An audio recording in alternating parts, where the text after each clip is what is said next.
संभाजीनगर महापालिकेनंतर आता जिल्हा परिषदेवर भाजपचा झेंडा फडकलेला आहे। संभाजीनगर जिल्हा परिषदेच्या अध्यक्षपदी भाजपचे अविनाश गलांडे यांची नियुक्ती झालेली आहे, तर उपाध्यक्षपद सुद्धा भाजपच्या जितेंद्र जयस्वाल यांना मिळालेलं आहे। तर जिल्हा परिषदेच्या अध्यक्ष उपाध्यक्ष निवडीभोवती रंगलेल्या नाट्यमय राजकीय घडामोडींवर अखेर आता पडदा पडलेला आहे। भाजपनं बाजी मारली आणि दोन्ही पदांवर स्वतः कब्जा केलेला आहे। दोन्ही पद स्वतःच्या पदरात पाडून घेतलेली आहेत।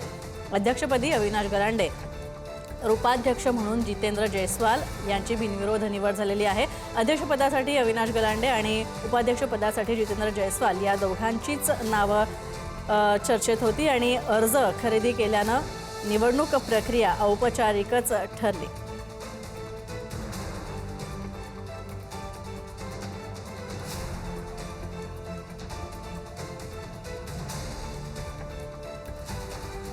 शिकूया AI ची क्रांती, चला करूया MSCIT।